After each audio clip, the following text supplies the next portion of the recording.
네, 오늘 우리는 사사기와 룻기 연속 심층 강의 96번째 시간으로 신랑 보아스라는 제목의 두 번째 시간을 함께 나누겠습니다. 여전히 어제와 동일한 본문 룻기 4장 1절로부터 6절까지 말씀을 오늘 본문으로 함께 읽고 같이 하나님의 말씀을 나누도록 하겠습니다. 오늘의 본문입니다. 보아스가 성문으로 올라가서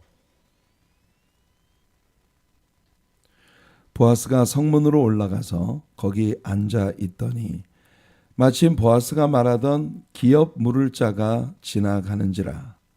보아스가 그에게 이르되 아무개여 이리로 와서 앉으라 하니 그가 와서 앉으매 보아스가 그 성읍 장로 10명을 청하여 이르되 당신들은 여기 앉으라 하니 그들이 앉으매 보아스가 그 기업 물을 자에게 이르되 모압 지방에서 돌아온 나오미가 우리 형제 엘리멜렉의 소유지를 팔려 함으로 내가 여기 앉은 이들과 내 백성의 장로들 앞에서 그것을 사라고 내게 말하여 알게 하려 하였노라.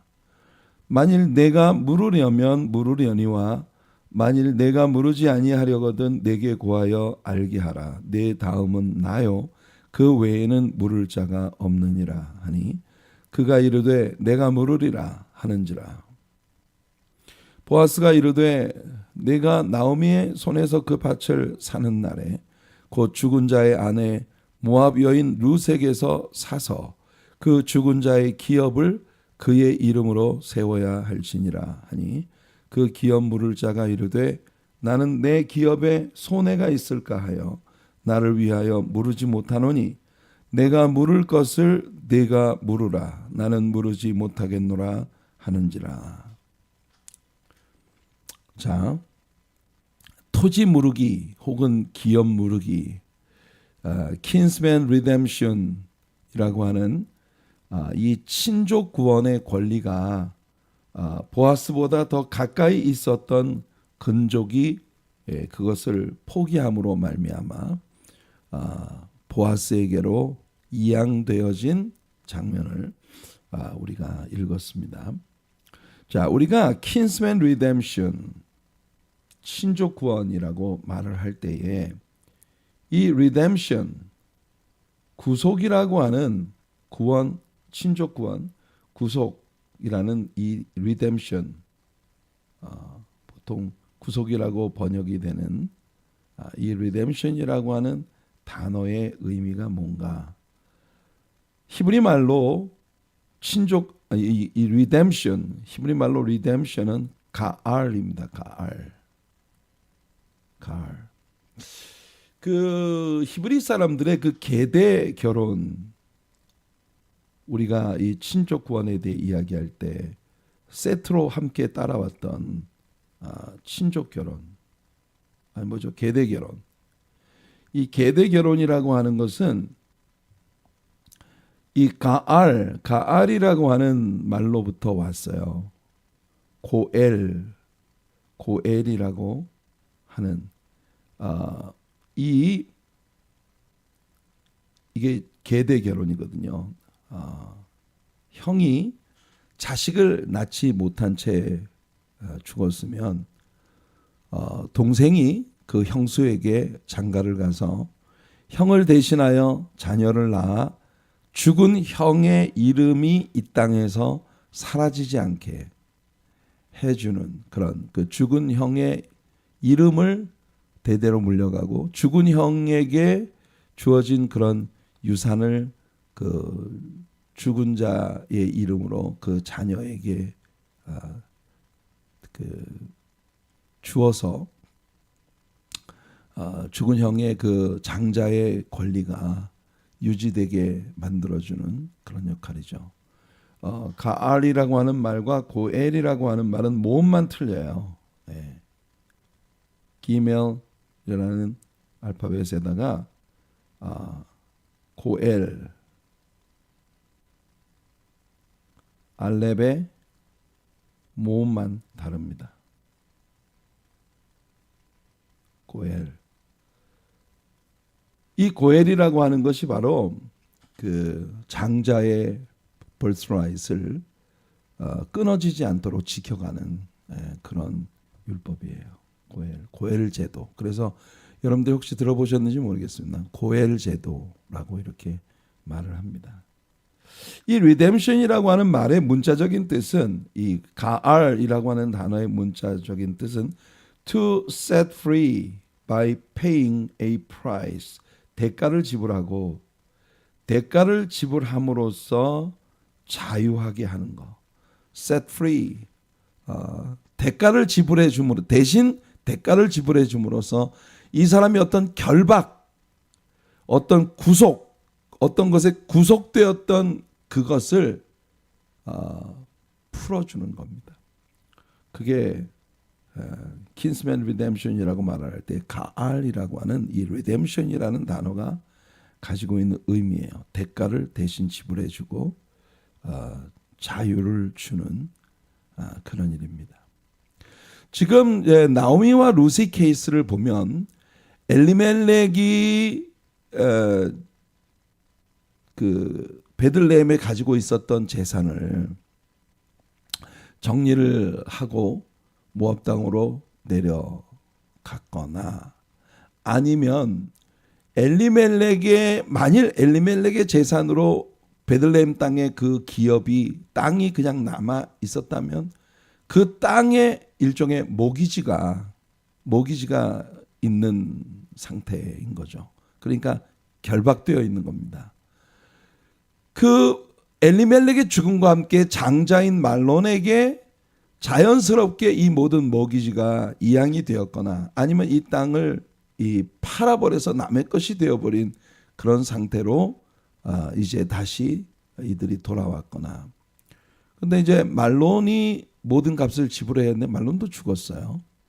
그러니까 말론의 아내가 바로 룻이기 때문에 룻이 이 고엘 제도 혹은 가알 친족 구원의 구속의 이 제도에 룻도 직접적으로 연루되어 있다는 것을 우리들에게 보여주는 겁니다. 그러니까 당연히 룻에게도 이 친족 구원에 있어서 당사자로서의 인볼브먼트가 있는 거예요. 나오미든 룻이든 둘 다 모두 가난하고 힘이 없으므로 이들이 자신들에게 결박되어진 이 재정적인 어려움으로부터 노연할 수 있는 가능성이 전혀 없어요.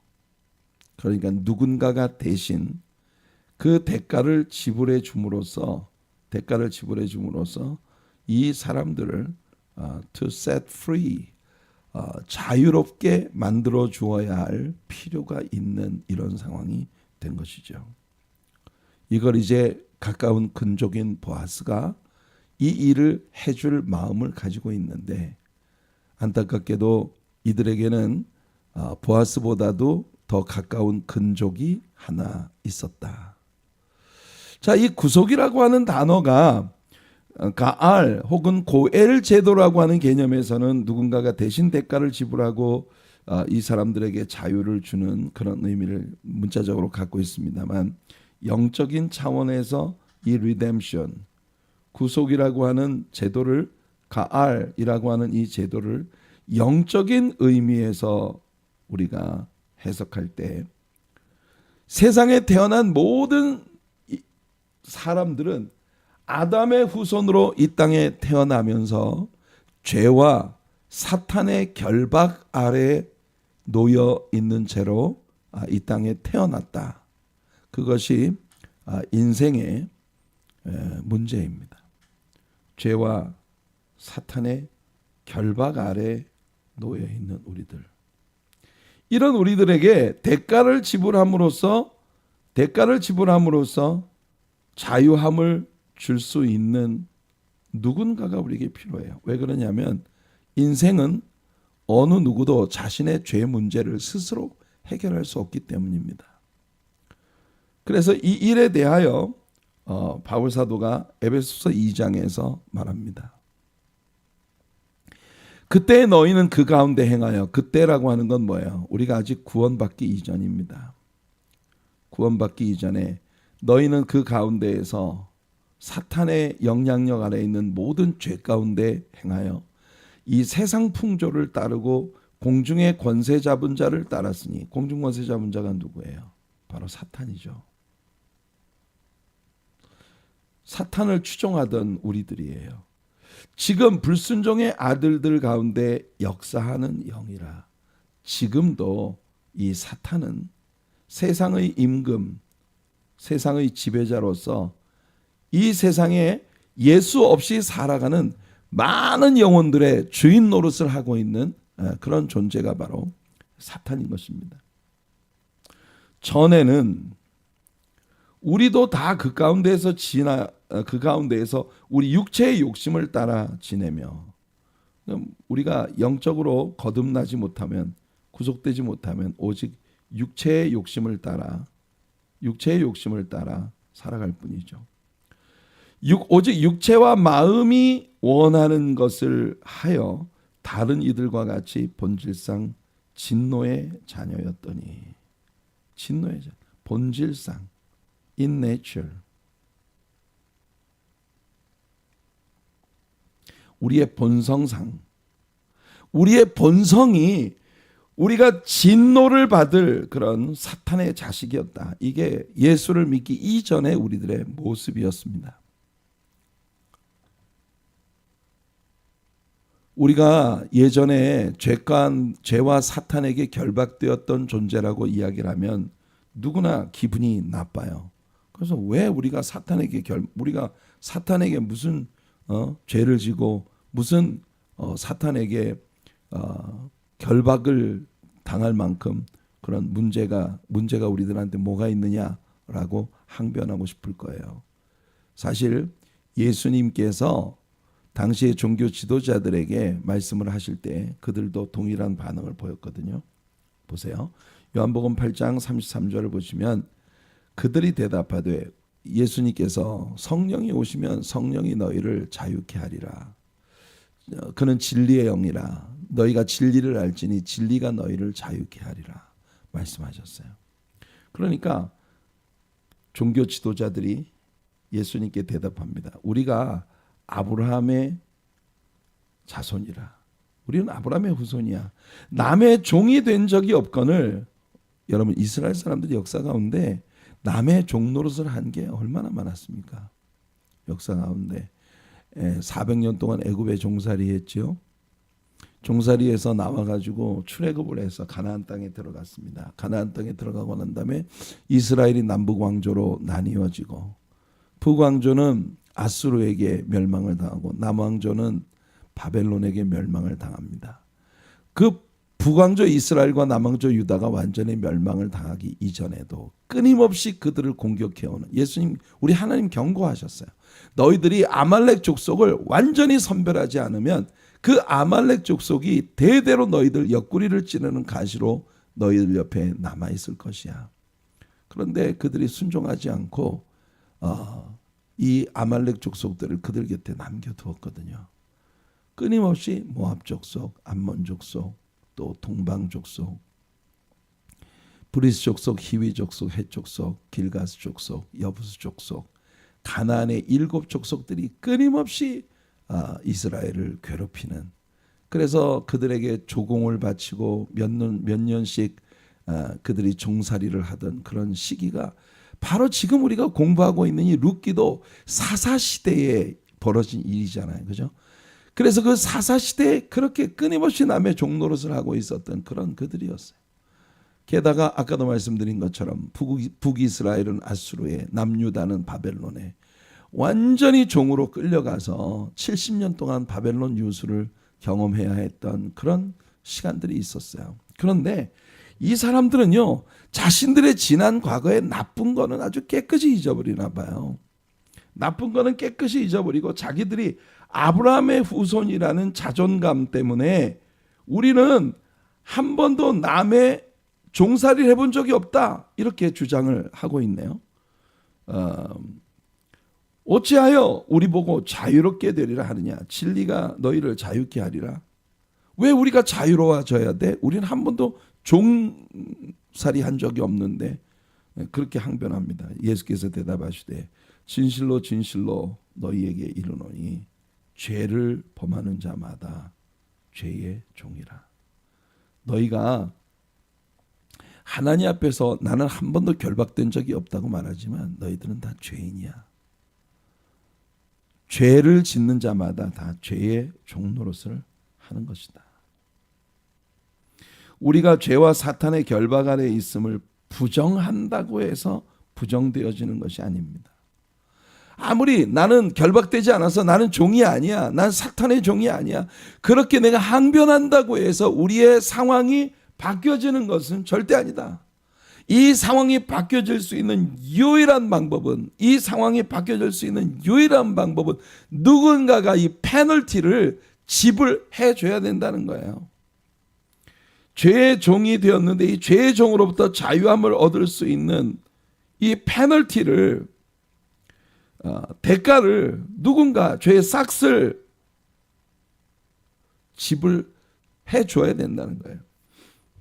죄와 사탄의 결박으로부터 우리 스스로 자유할 수 없으므로 나오미와 룻이 그들 스스로 이 고엘 제도의 도움이 없이 그들 스스로 기업 무르기를 할 수 있는 능력이 그들에게 없었어요. 그러니까 누군가가 대신 고엘이 되어서 친족 구원을 그들에게 베풀어 주어야 할 필요가 있었던 겁니다. 그 보아스의 존재가 바로 우리의 대속물로 십자가 위에 죽으신 예수 그리스도의 존재를 보여주는 모형이다. 타입이다. 자, 그것이 바로 룻기가 우리에게 주는 가르침이거든요. 실제로 예수님께서 이 땅에 오셨을 때 예수님은 스스로 말씀하셨습니다. 인자가 온 것은 섬김을 받으려 함이 아니라 도리어 섬기려 하고 자기 목숨을 많은 사람들의 대속물, 랜섬, 대속물로 주려 함이니라.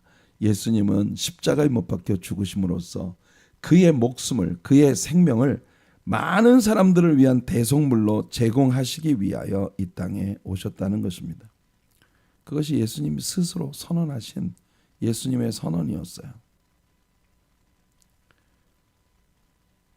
예수님의 구속은 우리들의 한 번 구원받는 영적 구원에만 국한되지 않습니다. 예수님은요, 오늘 우리가 살아가고 있는 이 시대에도 많은 사람들이 다양한 종류의 문제 속에 결박되어 있어요. 어딕션, 중독증. 나는 여기에 결박되지 않았다고 바리새인들처럼 사두개인들처럼 항변하지만, 그러나 실제로 어딘가에 내가 결박되어 있는 그 많은 것들을 우리는 가지고 있어요. 어떤 사람은 술에 결박되어 있고, 어떤 사람은 마약에 결박되어 있고, 어떤 사람은 도박벽이 있어요. 어딕션. 어떤 사람은 성도착증. 어떤 사람은요, 심지어 월커홀릭도 있습니다. 월커홀릭. 일에 중독된 사람들. 뭔가를 끊임없이 뭔가 하지 않으면 견딜 수 없는. 오늘 우리 현대인들은요, 저마다 무엇인가 결박되어 있어요. 어떤 사람은요, 염려에 결박되어 있는 사람도 있어요. 근심하지 않아도 괜찮을 자리에서 근심을 하는 것이 일종의 어딕션처럼.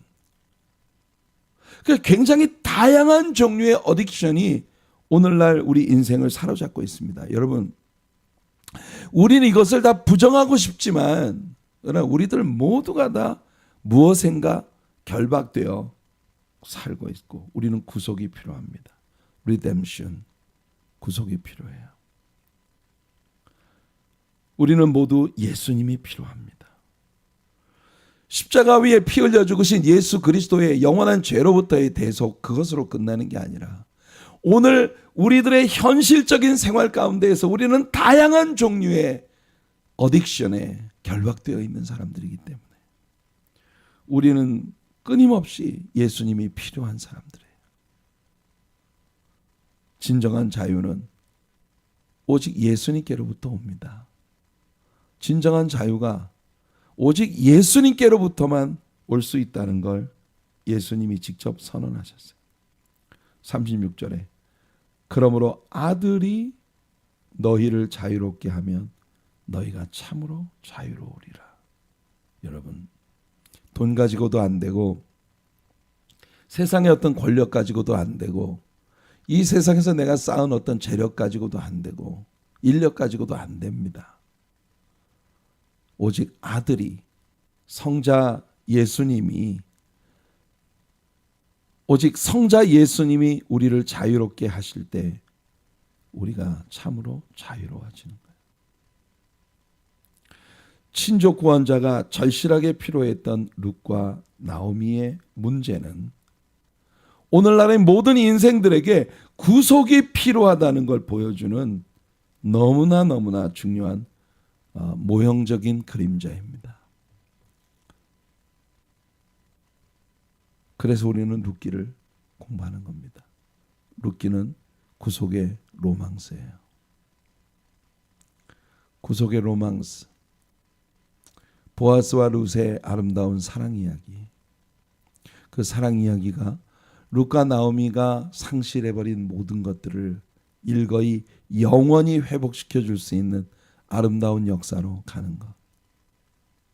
자, 그렇다면 오늘 우리들은요, 과연 누가 친족 구원자가 될 수 있을까 하는 부분을 같이 한번 생각을 해보고자 합니다. 친족 구원자는 누가 될 수 있을까? 여러분, 내가 원한다고 해서 아무나 친족 구원자가 될 수 없어요. 친족 구원자가 되기 위해서는 자격 요건들이 있습니다. 친족 구원자가 돼, 킨스맨 리디머, 친족 구원자가 되기 위해서는 자격 요건이 있어야 돼. 그 첫째가 뭐냐 하면요, 친족, 가까운 친족이어야 해요.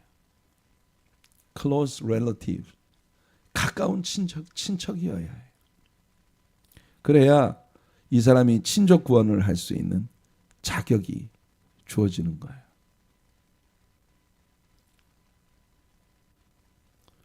레위기 25장 25절에 나오는 친족 구원의 율법입니다. 여기 보면 만일 내 형제가, 형제여야 해요.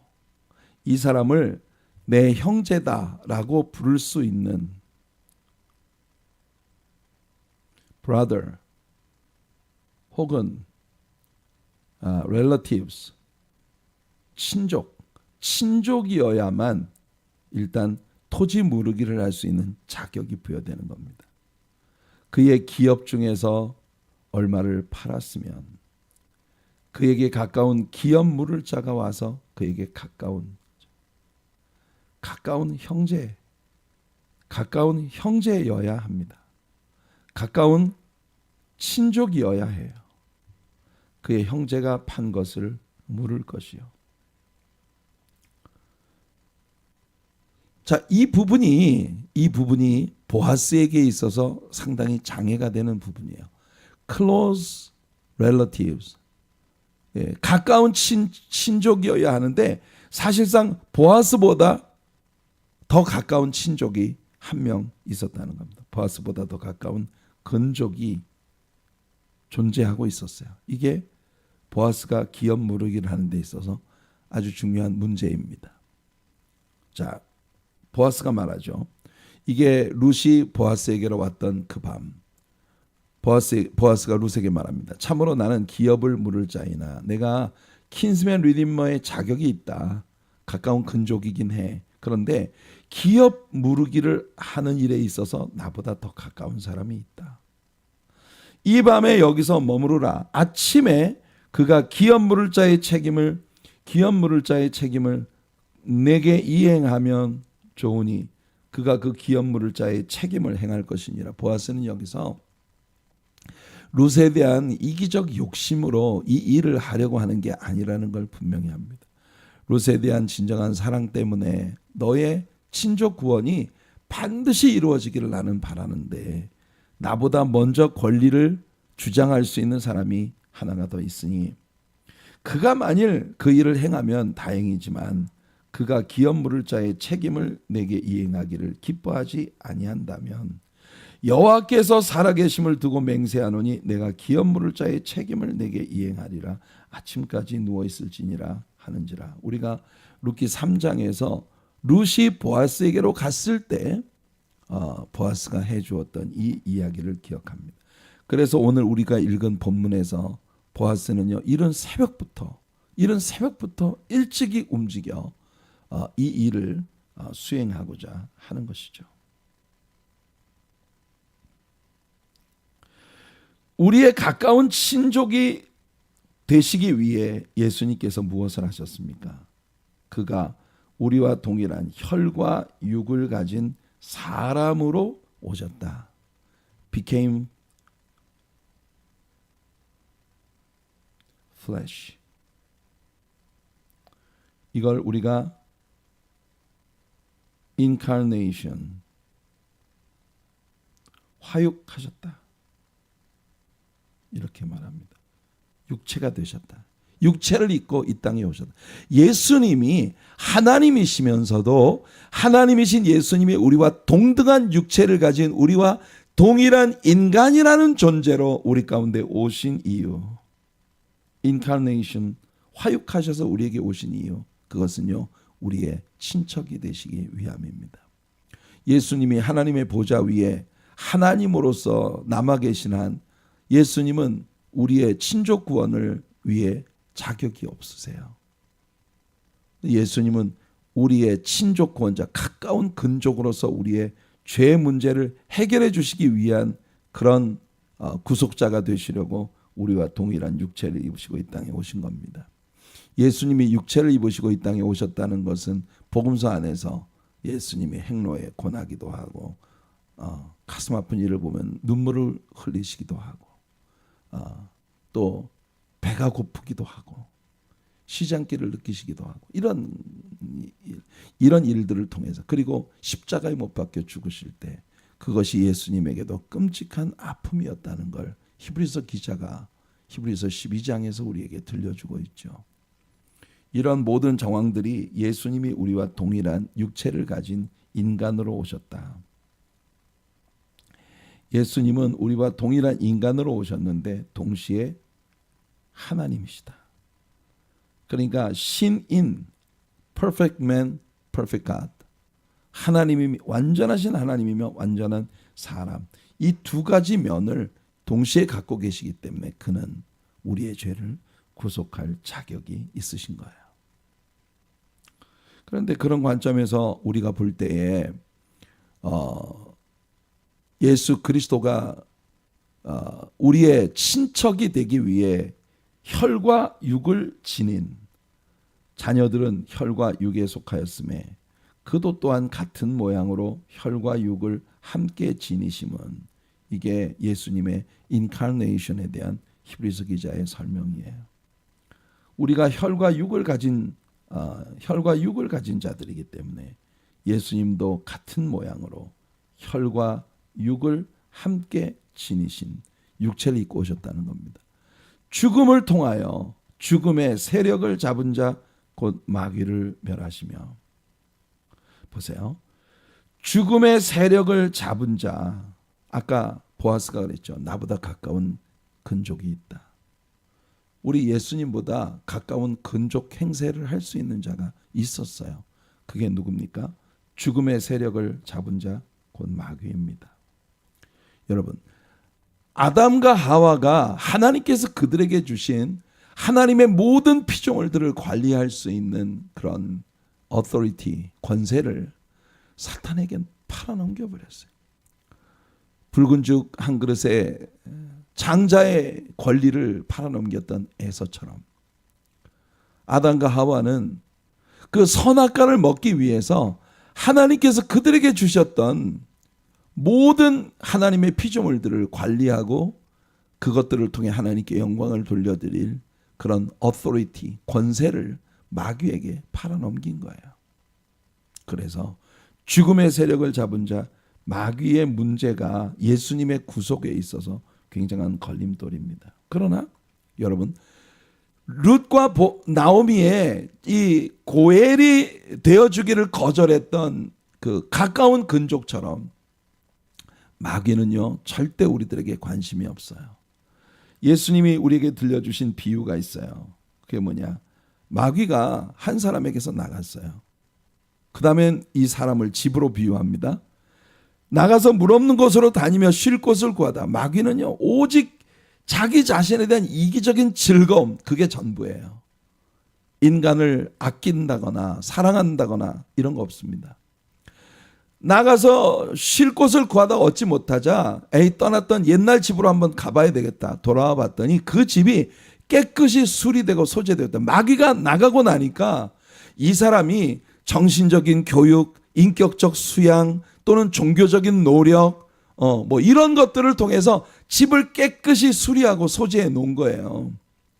근데 중요한 건 뭐냐면 집이 깨끗이 수리되고 소재되었으면 그 새 주인이 그 집 안에 들어와야 되는데 주인은 없이 집이 텅 비어 있는 상태입니다. 여러분, 세상 사람들이 인격적으로 수양하고 도덕적으로 수양하고 그리고 종교적인 수행을 하고 이런 것들을 통해서 그 사람들의 마음의 집을, 인격의 집을 깨끗이 수리하고 소재해 놓아도 그 속에 새 주인 되시는 주님이 들어오시기 전까지는 그 집은요 마귀들의 놀이터입니다.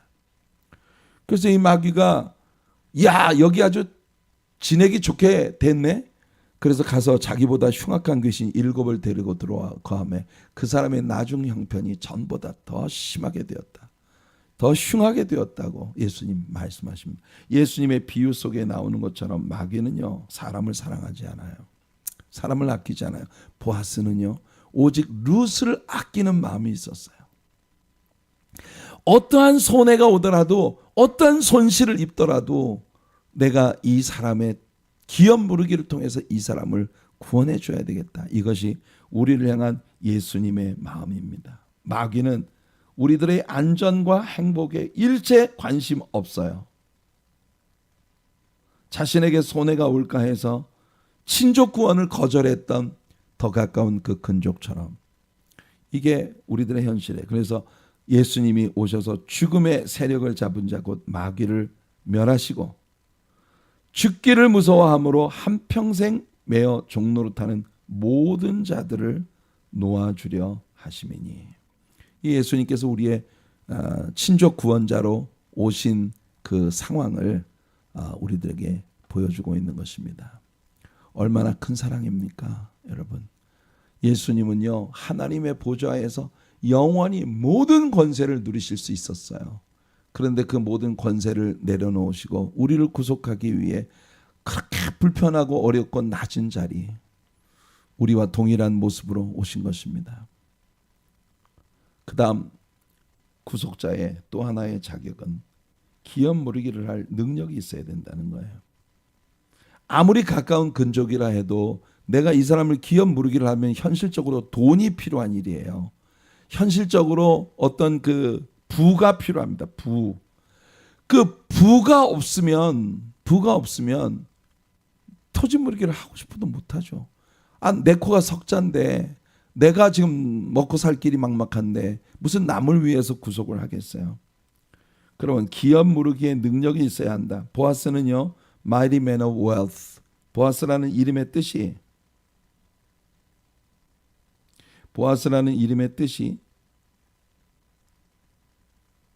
mighty man, 강한 자입니다. of wealth, 부에 있어서 강력한 자예요. 그러니까 부자예요. 보아스는 재력이 있어요. 그래서 보아스는 그 재력으로 나오미 일가를 위해 친족권을 할 수 있는 자격이 있었던 거예요. 우리들은요 물질적으로 도산된 것이 아니라 영적으로 도산된 죄인으로 태어났습니다. 그러니까 우리의 죄 문제를 해결해 주려면 구속자는요 무죄해야 합니다. 죄인은 구속의 자격이 없어요. 어떤 사람이 누구를 대신해서 죽는다 해도 그것이 하나님 앞에 효과가 없습니다. 왜 그러냐면 모든 사람이 죄인이기 때문에. 모든 사람이 죄를 범하였으면 하나님의 영광에 이르지 못하더니, 이게 성경의 선포이거든요. 그래서 그 사람도 그냥 자기 죄로 인해서 죽은 거예요. 근데 무슨 남을 구속할 수가 있겠어요? 오직 완전히 죄 없으신 sinless spotless, blameless, 흠도 없고 점도 없는. 보세요. 베드로가 말합니다. 베드로전서 1장 18절 19절에서 너희가 알거니와 너희 조상이 물려준 헛된 행실, 망령된 행실, 이게 뭐예요? 죄예요. 그 죄로부터 대속함을 받은 것은 은이나 금같이 없어질 것으로 물질로 된 것이 아니다. 왜냐하면 어떤 대가를 지불해도 우리 죄 문제는 해결할 수가 없어요. 보아스는 그의 재력으로 고엘이 되어 주었지만 그러나 인류의 구속은 물질 가지고 되는 게 아닙니다. 이 죄 문제는요, 완전히 무죄하신 분이어야 되거든요. 그래서 오직 흠 없고 점 없는 blameless, spotless. 점이라고 하는 것은 선천적 결함이에요. 흠이라고 하는 것은 후천적 결함이에요. 선천적으로도 후천적으로도 죄가 없어야 한다. 그게 누구예요? 오직 구속의 어린 양 그리스도의 보배로운 피로 된 것이니라.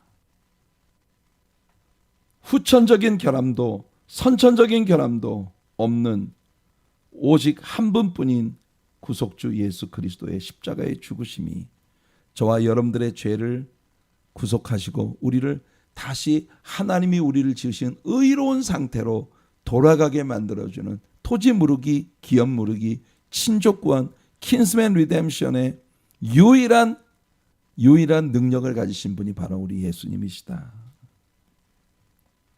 우리는 그리스도 안에서 그의 은혜의 풍성함을 따라 그의 피로 말미암아 속량 곧 죄 사함을 받았느니라. 바울 에베소서 1장 7절에서도 말을 하고 있습니다. 베드로도 바울도 동일한 them을 우리에게 얘기해 주고 있죠. 히브리서 기자는 누구인지 우리가 정확히 알 수 없지만 저는 개인적으로 그게 분명 바울일 것이라고 생각을 하는데, 어떻든 이 히브리서 9장 12절에서 히브리서 기자도 말합니다. 염소와 송아지의 피로 하지 아니하고 짐승의 피로 이 사람이 구속을 받는 건 예수님이 오시기 이전에 예수님의 구속을 상징적으로 보여주는 그런 구속의 방식이었어요.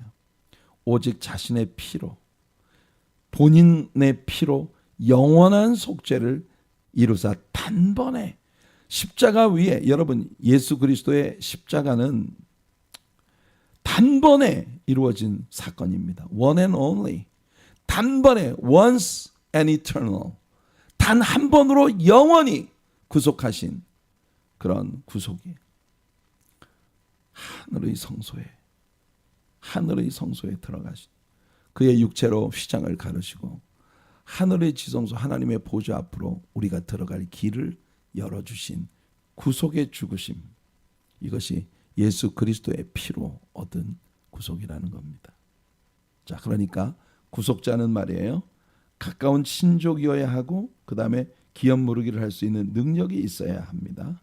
그 다음 마지막으로 기업 무르기를 원해야 해요. 이거 내가 정말 해주고 싶어. 내 마음에 사랑으로 인해서 나 이거 원해. 여러분, 내가 하기 싫으면 안 하는 거예요. 그러니까 보아스보다 가까운 친정은요, 얼굴에 침뱉음을 당하고 신발 벗기온 자의 집안이라는 소리를 영원히 듣게 되더라도 난 안 해. 미쳤어? 내가 내 기업에 손해를 보려고 이 일을 해? 네. 사탄은 자신의 주권을 가지고 있지만 사탄은 사람을 사랑하지 않아요. 그는 절대로 인류의 안전과 평안을 위해, 행복을 위해 아무것도 할 수 없는 존재입니다. 그러나 예수 그리스도는 원하셨어요. 얼마나 간절히 원하셨느냐면 당신 자신을 완전히 내어주시고 십자가 위에 죽으실 만큼. 예수님이 12영이 더 되는 천사들을 데려다가 예수님을 체포하러 온 자들을 완전히 물리치고 거기에서 자유함을 얻을 수 있었어요. 그러나 예수는 그렇게 하지 않으셨어요. 베드로에게 주님이 말씀하셨습니다. 베드로야, 검을 도로 집에 꽂아라. 검을 쓰는 자는 검으로 망한다. 내가 12영이 더 되는 12여단이 더 되는 천사를 데려다가 내가 이 자리에서 벗어날 수 있다는 거 모르느냐?